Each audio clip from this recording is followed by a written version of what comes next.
حضرت عمر فاروق رضی اللہ تعالی عنہ اور دودھ بیچنے والی لڑکی کا واقعہ۔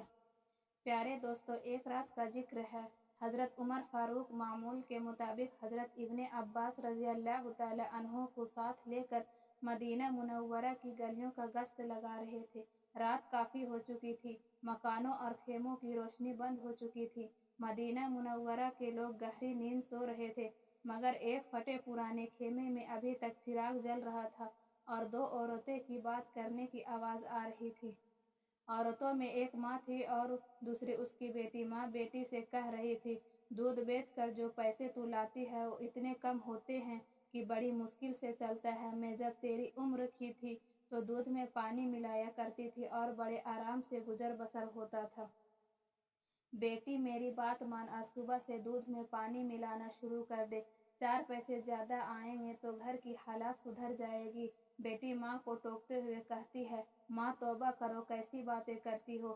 آپ کو سمجھاتے ہوئے کہنے لگی، ماں جب تم دودھ میں پانی کا ملاوٹ کرتی تھی تب اس وقت تم مسلمان نہیں تھی، الحمدللہ اب ہم مسلمان ہیں، ہم دودھ میں پانی نہیں ملا سکتے ہیں۔ ماں بولی، آخر اس میں حرج ہی کیا ہے، دودھ میں پانی ملانے سے اسلام پر کون سی آنچ آ جائے گی۔ بیٹی ذرا سخت لہجے میں بولی، اماں تمہیں کیا ہو گیا ہے، کیا تم بھول گئی ہو ہمارے خلیفہ حضرت عمر ابن خطاب رضی اللہ تعالی عنہ کی ہدایت کے مطابق دودھ میں پانی بالکل نہیں ملانا چاہیے۔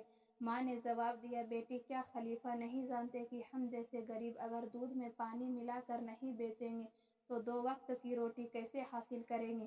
بیٹی نے اپنا فیصلہ سناتے ہوئے کہا، میری اماں اس طرح حاصل کی ہوئی روٹی حلال رزق نہیں ہے، میں مسلمان ہوں اور کوئی ایسا کام نہیں کروں گی جو خلیفہ کی ہدایت کے خلاف ہو اور اسلامی تعلیمات کے بھی خلاف ہو۔ ماں نے پھر سے بیٹی کو سمجھانا چاہا کہ یہاں کون سے خلیفہ بیٹھے ہیں جو دیکھ رہے ہیں، انہیں تو کانوں کان خبر نہیں ہوگی، اب تم سو جاؤ، صبح صبح میں دودھ میں پانی ملا دوں گی۔ پیارے دوستو، بیٹی تڑپ کر کہنے لگی، اماں نہیں، بالکل نہیں، خلیفہ نہیں دیکھ رہے ہیں تو کیا ہوا، اللہ تو دیکھ رہا ہے نا۔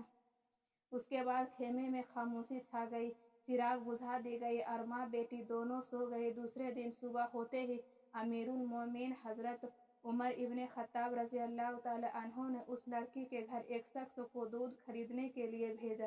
جب وہ شخص دودھ لے کر آیا تو آپ نے دودھ کی تحقیق کیا تو دودھ بالکل صحیح تھا، اس میں پانی کی ملاوٹ بالکل نہیں تھی۔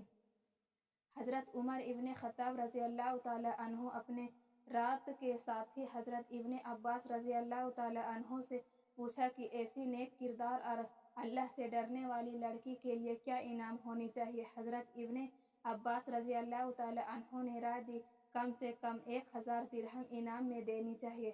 حضرت عمر ابن خطاب رضی اللہ تعالی عنہ نے حضرت ابن عباس رضی اللہ تعالی عنہ کے مخاطب کرتے ہوئے فرمایا، ایسی نیک اور پاک سیرت لڑکی کی ایمانداری کو سکوں میں نہیں تولا جا سکتا ہے۔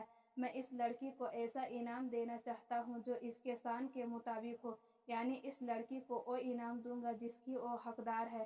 ماں اور بیٹی کو حضرت عمر کی دربار میں بلایا گیا اور رات کا پورا واقعہ انہیں پھر سے سنایا گیا۔ ماں کے چہرے پر مایوسی آ گئی اور شرمندگی سے اپنا سر نیچے کر لی اور بیٹی کا چہرہ صداقت نور کی جگمگا اٹھا۔ حضرت ابن خطاب رضی اللہ تعالی عنہ سے کہا، اسلام کو تم جیسی بیٹیوں کی ضرورت ہے۔ پھر حضرت عمر نے کہا، مسلمانوں کا خلیفہ ہونے کی حیثیت سے میری خواہش ہے کہ میں تمہیں اپنی بیٹی بنا لوں۔ حضرت عمر رضی اللہ تعالی عنہ کے 2 بیٹے تھے، حضرت عبداللہ اور حضرت ابو الرحمن کی شادی ہو چکی تھی، مگر آپ کے تیسرے بیٹے حضرت عاصم کی شادی نہیں ہوئی تھی۔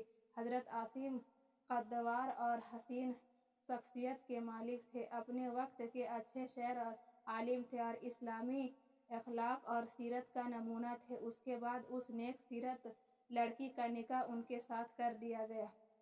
خلفائے راشدین حضرت صدیق اکبر رضی اللہ تعالی عنہ اور حضرت عمر رضی اللہ تعالی عنہ، حضرت عثمان غنی رضی اللہ تعالی عنہ، حضرت علی رضی اللہ تعالی عنہ کے بعد اگر کوئی خلیفہ منصب کا حقدار ہوا ہے تو حضرت عمر بن عبدالعزیز تھے اور یہ اسی نیک سیرت دودھ میں پانی نہ ملانے والی لڑکی کے نواسے تھے اور اسلام کو ایسے لوگوں پر ہمیشہ رشک آتا ہے۔